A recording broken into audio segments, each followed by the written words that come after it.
Alors, Patrick, je vous retrouve pour parler de ces magnifiques recherches que vous avez faites pour lutter contre le cancer. Et j'aimerais que vous nous expliquiez d'abord comment est arrivée cette nouvelle arme contre le cancer que vous avez mis au point, ou que vous avez en tout cas imaginé.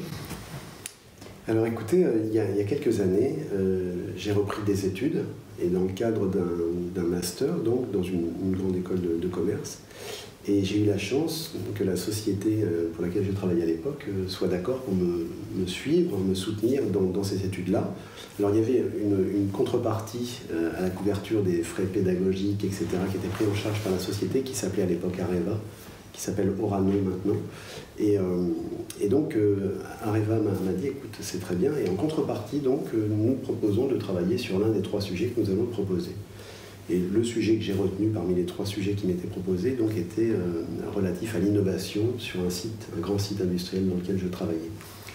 Et lors de mes travaux de recherche, j'ai découvert que la France importait des métaux un peu rares, des métaux radioactifs, un peu rares de l'étranger, et ça m'a rappelé des souvenirs, et à partir de là, j'ai commencé à creuser, à chercher, à regarder, et finalement, je me suis entouré de quelques ingénieurs remarquables, et nous avons identifié un métal très rare qui était disponible dans les procédés de l'usine dans laquelle je travaillais, une usine de traitement de combustible nucléaire.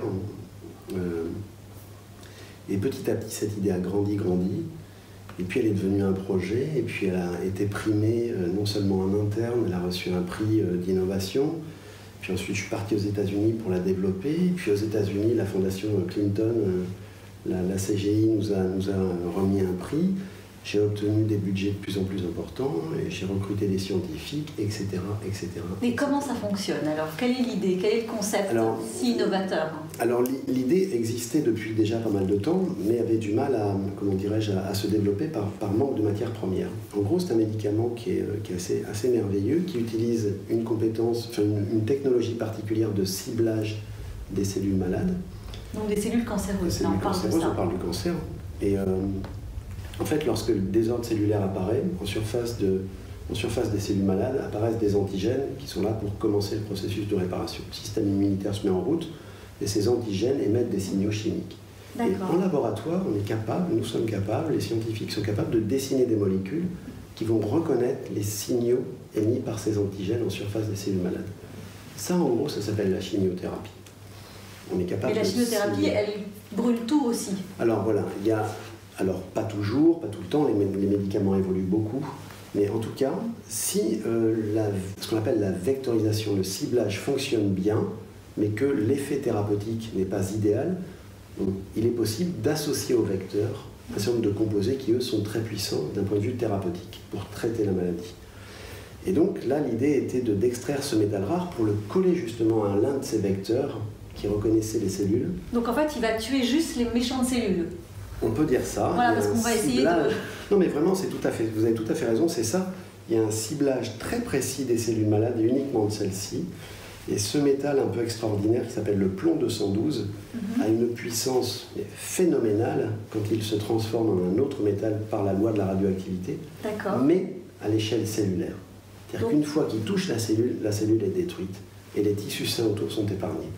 Ça s'appelle la radioimmunothérapie. Et il y a un certain nombre de médicaments qui sont en cours de développement aujourd'hui, et Oranomed continue à développer ces médicaments aujourd'hui. Parce que ça va être, à mon avis, la meilleure chose pour tuer le cancer sans faire trop de dégâts. Oui, alors il y a beaucoup d'efforts, la communauté mondiale. Oui, parce que maintenant on ne parle que de ça, de l'immunothérapie. Voilà, la communauté mondiale est vraiment mobilisée pour vraiment tuer cette maladie.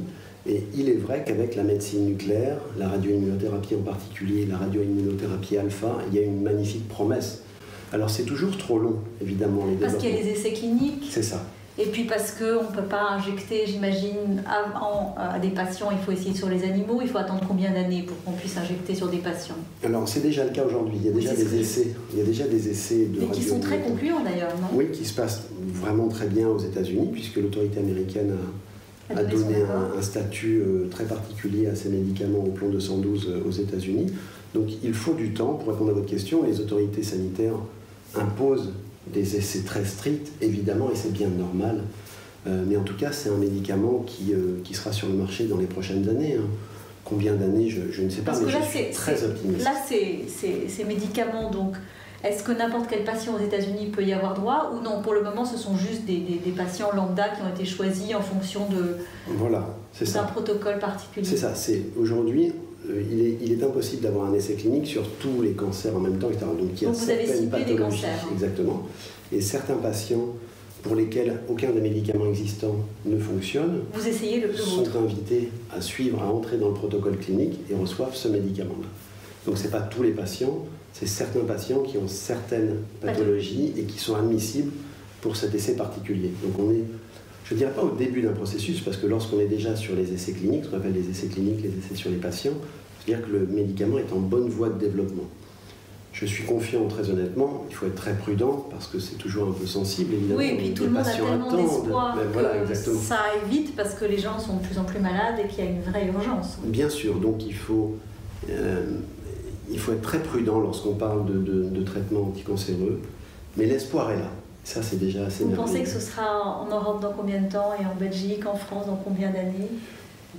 Vous savez, c'est une sacrée question que vous me posez là, mais je pense qu'avant 2000, c'est une opinion très personnelle. Que diraient les gens qui dirigent cette société aujourd'hui? Je n'en sais rien. Mais je pense que d'ici vraiment 5 ans peut-être, ces médicaments seront disponibles. Donc il y a encore du temps, et en même temps ça vient vite. Donc je suis très optimiste, mais je ne peux pas. Une partie de moi est tellement consciente des efforts qu'il faut pour développer un médicament que je ne peux pas être plus optimiste qu'il ne faudrait. Ce serait vraiment. Et vous pensez qu'on va éradiquer le cancer? Vous savez, les spécialistes, les grands spécialistes, parce qu'on le dit. Oui, disent on va que finir ça par trouver une maladie chronique. Et carrément, certains experts disent, vous savez, à 35 ans, vous pourrez avoir votre premier cancer, il sera soigné. À 45-50 ans, vous aurez le second, il sera soigné. À 65 ans, vous aurez un troisième, il sera soigné. La réalité, c'est qu'il y a des progrès considérables sont faits chaque jour, considérables. Parce qu'il y a des millions qui sont dépensés quand même pour cette maladie. Non, des milliards. Des milliards, pardon. Des milliards, vraiment des milliards.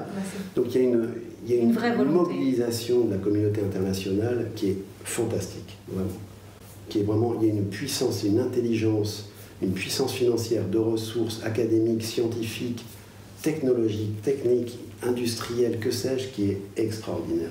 Vraiment, et qui n'a jamais été à ces niveaux-là. Jamais. Donc oui, nous, êtres humains, collectivement, êtres humains, pouvons être optimistes et pouvons vraiment avoir de l'espoir.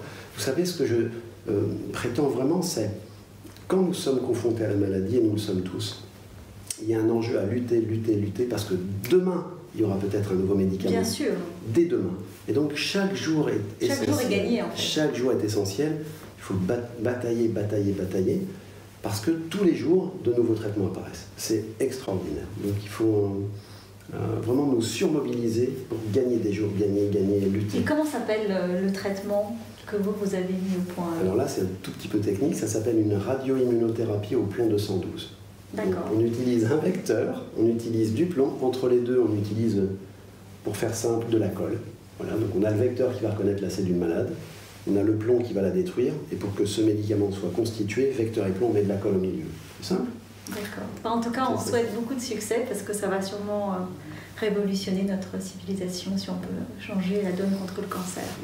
Merci beaucoup de nous avoir suivis. Merci Patrick pour toutes ces explications. Merci beaucoup.